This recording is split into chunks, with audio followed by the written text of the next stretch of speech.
During every time of crisis, there is always opportunity for new products and ideas to be born and to find great success. One company that is really changing how events take place is called InCrowd.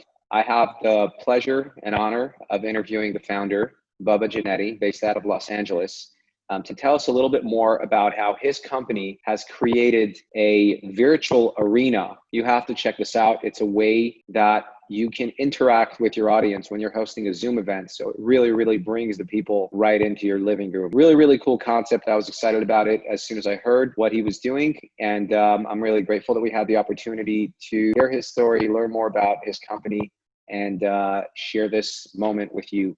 I hope you enjoy.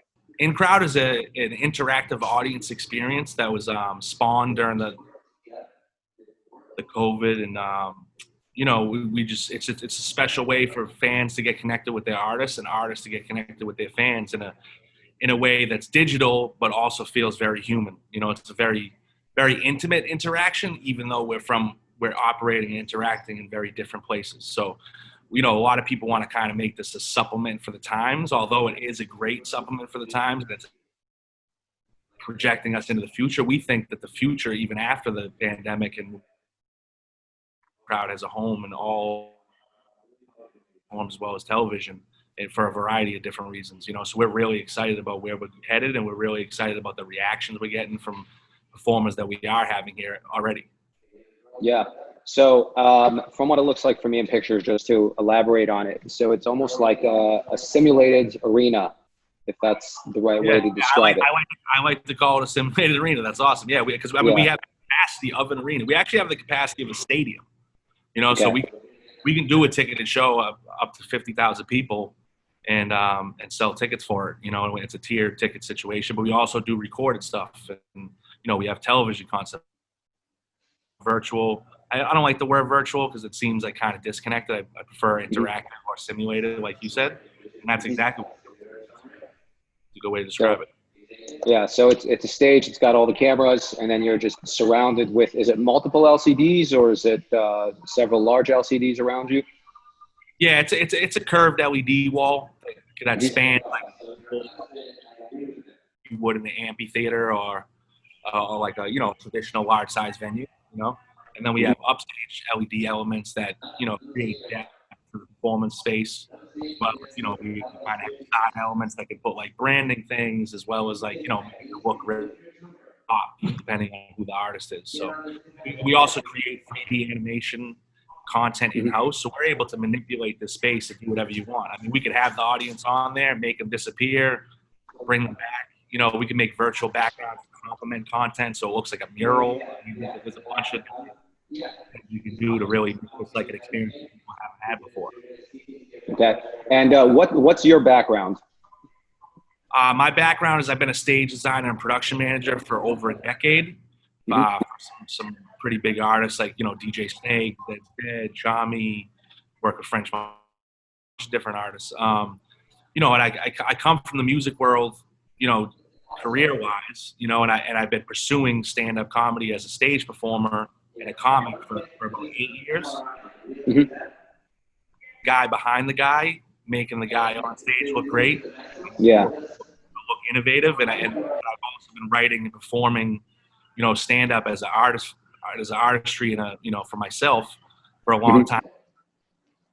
Where I've really been able to take those two worlds and use them together, and for a great opportunity and a great moment for everyone to benefit off of. So it's like my entire life. This is like a moment where everything that I questioned whether or not I was doing the right thing, it makes it clear that I was on the path to get to this moment for all of us. So now everything makes sense, to tell you the truth. So I'm just ready to do this on a production and get my comedy to that level. And so what was this something you were planning on doing prior to COVID, or what was the aha moment that led you to developing this?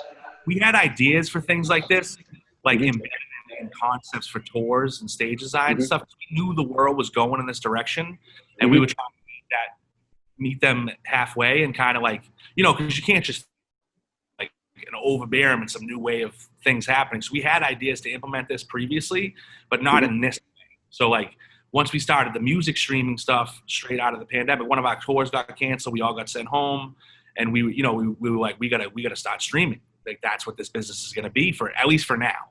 So we started music acts. Like we did Alesso for Tomorrowland. We did Foster Damas for 420 with Matt Decent. We did Allie Brooke. A bunch of different people. So and during the time of doing the music performances, we had this audience idea for a little while, and we saw that the biggest void was in comedy. It's like you can listen to music in your headphones. You can listen to music watching someone perform on a digital stage. There's a bunch of different. You don't necessarily need the interaction between you and the performer. Now in comedy, you need that interaction. Isn't nearly as good as it is if you were sitting in the audience. It's like comedy needs that human connection between the audience and the comedian.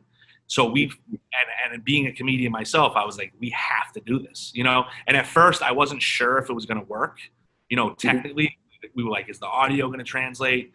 Are we going to find the way to make this work properly, that it's going to feel engaging as well as like the laughs are going to work? And the biggest thing is we were like, okay, we started to get the technical part to work, but then we're like, is this going to feel right for the artist? Because at the end of the day, if the artist doesn't feel what he or she feels that made them want to be an artist, then this thing isn't going to work. You know what I mean? So it's like, so we got a couple friends, brought them in here with myself. We put an audience on the wall, and we tried it in a very private way. And in the first 5 minutes, I was like, this feels like stand-up. This gives me that feeling in my chest that everyone wants. You know what I mean? Like this is why artists keep coming back, for that anxiety paying off. You know what I mean? And once that worked, I knew we were really on to something special. Yeah, there's definitely an energy that that the artist and the audience kind of feed off of each other. You get up to perform in your shower in your living room with nobody there. It's different than when you have an entire audience just getting into it with you. I mean, you put that work in to express yourself, and like people in the audience, all they're looking to do is identify, and be brought out of the world that they're currently in and into your world, and hopefully it's a world that you both understand, and that's been able to happen here in a very special. The craziest thing is for the artist, it's like overwhelmingly awesome, like imposing when you're on. See my audience in this way. As a comic, you got a light in your face. You feed this front 8 people. You know what I mean? I mean, unless you're in an arena, but here you see all their faces, their names, things about them in the background. You know what I mean? And you just kind of see them interacting with each other before the show and stuff like that. And it's like it really feels personal. Like you're in these people's living room. Like when has a stage performer of any kind, whether a musician or a comedian, been in your living room? Yeah, they've been in your living room on TV, but you couldn't talk to them. Right. They've been in your living room on IG Live, like talking to a bunch of people about nothing. Yeah. See their art and you to respond in real time from your home. And to me, that's like, it's something really special for both sides. And it's new and it's exciting. And we can't wait to see how. The best part about it to me is that when the artists come in here, they all have their own. And that's like what we want. We want this to be a creative space for artists for all genres to come up with ways to interact with their audience on this platform and this stage, and just keep innovating and keep evolving and keep creating. You know what I mean? That's the most exciting part to me. Yeah. And is the audience interacting in audio, or are they typing in messages and chatting with the audience? Oh no, they're audio, man. This is like all audio. Yeah, we're responding to people's laughter. We're calling out things in their house. It's like this is an interactive experience. And we suggest no heckling and no when it's not warranted. But people, if the performer sparks the interaction, it's like you're sitting right next to each other. So it gets the same environment like a comedy show, man. Like when people, the guy in the audience that's a pain in the ass that keeps talking, he will be addressed in here. So it's not. Comedy-wise, it makes comedians that weren't good at crowd work really good at crowd work, which is exciting. Yeah. Now, I read something about you having some partnership with Zoom. Yeah, we worked pretty close in hand with Zoom at the beginning to get with their technicians primarily to get the technical part to work. Because if you just do it in a regular way, it doesn't work. So we had to take our expertise from our stage production and stage design and technical aspects of, you know, rolling into festivals and working with what we got. And we, you know, we figured out some things from the information on their side to get this working in a way that really makes the experience on the audio side particularly well, to just really bring it out, you know. So it's an exciting time for these platforms to be like manipulated in this way, to work in a way that they didn't even envision it, you know. So they're like super excited themselves that we're even using it, you know what I mean? Like they're like, wow, this is awesome, you know. So we've gotten marketing support from them people, and you know, we're excited to just keep progressing. Yeah. No, that's great. So it's not something, you weren't commissioned by Zoom to do this. It's more of something that they've collaborated with you on developing it, but it's a completely independent venture. Yeah, it's just a random reached out to them and got up the ladder, you know. Yeah. And then, but we've also tried other platforms as well, you know what I mean? And you know, we have some ideas on potentially creating one of our own that like ultimate capability for what we're doing. You know, that's a little bit down the road, but we're working on it currently with some developers, and maybe we'll get there. But you know, like right now, Zoom's the best thing we got, and they're really good at what they do, and we're excited that, you know, that they're even interested in what we're doing, you know, because they're such a big company in the pandemic. I mean, what bigger company in the pandemic than Zoom? Yeah, it's amazing because I've been using Zoom for probably 5 years doing interviews like this. And then, you know, when the pandemic came out, all of a sudden Zoom became like Google. Everybody knew the word Zoom. Yeah, I think the coolest part about Zoom, which is what, you know, most companies aspire to be, is that there's others, right? Yeah. But when people are using those others, now they refer to it as a Zoom. It's like they have like the Microsoft or the Google or the Cisco or whatever, but they're like, oh yeah, I was on a Zoom with this guy the other day. You know what I mean? You're like, you actually weren't on Zoom, but Zoom's killing it, so you're saying it, you know? So you're calling it a Zoom. Yeah. Yeah. It's like I'll call a Lyft and I'll still tell my friends I'm in an Uber. That's funny. Oh yeah, an Uber. Yeah, exactly. Yeah, you just call it an Uber. A bunch of examples of it. You know what I mean? Yeah. And Cool. So what kind of, you've done comedy on the platform. What other kind of events have you done so far? We've done some music stuff. We have a music performance next week with a country artist named Tyler Rich. Okay. He's going to do an acoustic performance in here. We have a calendar for some motivational Q&A types of situations. We have some virtual type of like 3D situations that we're talking about. I mean, I don't even know how to describe. I'm not the right person to even describe what that conversation is about, really. But this crosses all genres, man. You know, we got hip hop artists coming in there, Q&As. We got some political like type of round table, like town hall types of situations in the mix. You know, we just want to, anywhere that there's a need for an audience, and this is where we're going to be. We also have several different television show concepts out, you know, that there's high interest in. So we're creating on all levels, man, and we're developing on all levels, and we're trying to collaborate artists across the board. Is there who would you say would be like kind of your dream guest that you can produce one of these events for? I mean, it would depend on the genre. I mean, obviously, man, if I can get Chris Rock and Dave Chappelle in here, man, I could die the next day. Yeah. Well, that's just my personal opinion. You know what I mean? Or we could revive, if we could revive Patrice O'Neal from the grave and he could step on the stage, man. I mean, that would be my personal, like, that most incredible thing that could happen for me. You know? Maybe with the 3D hologram. I mean, now you're cooking. You know, I'd have to get the approval. Somebody Mount Rushmore, but you know, if they were down for it, we're down. Yeah. And how large of a space do you require to put this whole setup? I mean, the space that we're operating right now and the stage design that we're operating on right now is in a 40 by 40. But we have renders for much larger versions of this. Our plan is to scale up, man. You know, so right now we can hold the capacity of a stadium, but we want to get to match that level of production. You know what I mean? So we're ready to do it. We're just waiting for the right client to say yeah. And then we'll be up in 48 hours and rock and roll. You know what I mean? We're also planning on opening one in New York. Right now we're in Los Angeles, but we want to open one in New York City, and we're also going to open one in Paris as well. Because we want to cover all the artists everywhere and give all our platform, and not everyone can travel right now because of the pandemic, and it's not safe. And we want to keep, the main thing is about keeping everyone safe and healthy, but also the opportunity to get this done if this is something they want to do. Yeah, I mean, I can see this really take off also with like corporate conferences. There's so many business conferences that are all been canceled right now.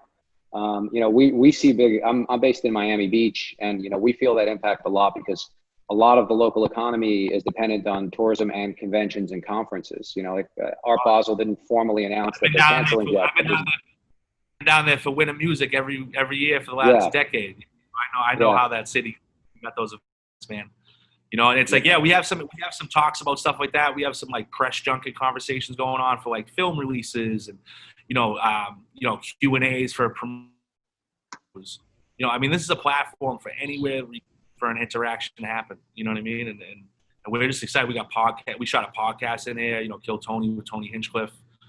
We have a lot of inquiries for bigger, better podcasts. Not saying anything against him, but we're just trying to, you know, grow as much as we can. And yeah, we're excited, you know. What's the maximum guest capacity right now? 50,000 in a ticketed event. But to be honest with you, we can ticket a certain amount and then live stream this thing to the world through another platform. You know, we have those capabilities as well. I mean, this honestly, the impressions and viewership that's potential here is exponential. You know, so it's really up to the client on what they want to do.